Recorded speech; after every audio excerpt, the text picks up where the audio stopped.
For stress, here's what I think a lot of people don't realize is that, and I know that you do realize this, but stress is healthy if it's taken in doses. My wife and I work out all the time, and uh, but we always take at least one day a week off, and typically two.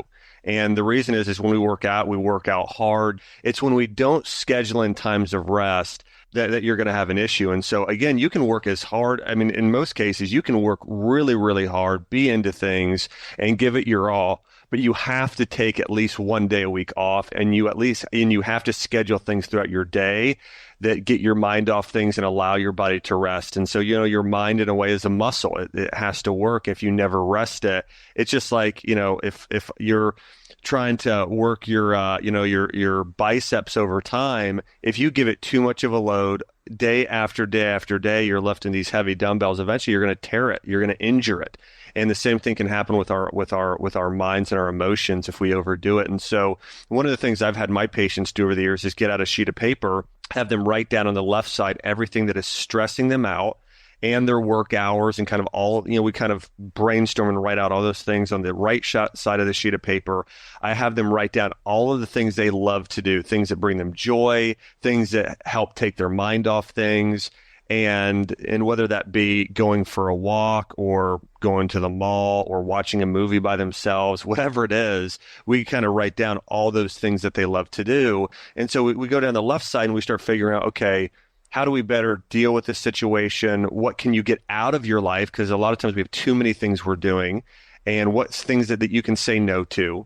And on the right side, we start scheduling those things in because a lot of us have a work schedule. We have scheduled in to bring kids to soccer practice or whatever it is.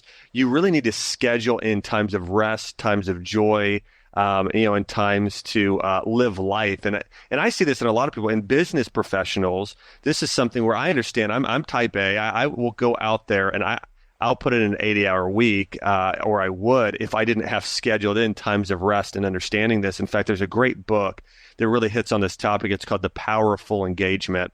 It's a great business book that everyone might enjoy, but they really talk about this. And they actually have done studies on business executives, and they found they were much more effective when they schedule it in times of rest. And that might look like you once a day taking a 30-minute walk in the afternoon and kind of letting your brain recharge and get refreshed. Even something as simple as that makes a big difference. Even, taking your time and working out in the middle of the day.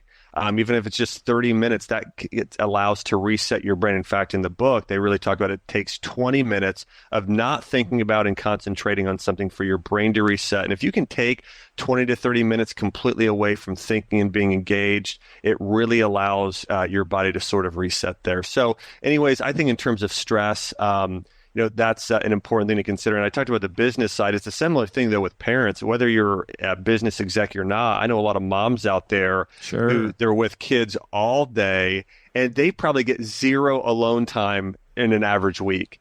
And so one of the things I work with those moms at doing is getting 3 hours by themselves a week. And so they can walk through the mall or do lunch with a best friend or whatever it might be. But this is really, I think it's important for everyone to try and do. I know everyone has different spiritual beliefs, but this is something, taking a Sabbath or a day I was off just going to that's say been that. done Yeah. from the beginning of time. And if you look in other cultures, both in Asian culture, European culture, there is a very long time in the middle of the day where people are resting. So, in Europe, lunch is definitely longer, typically an hour and a half to 2 hours in some cases. In Asia, again, there's times for tea and those sort of things in the middle of the day. And so a lot of times I know business execs in the US are working from 6 a.m. to 10 p.m. I mean, that can be common.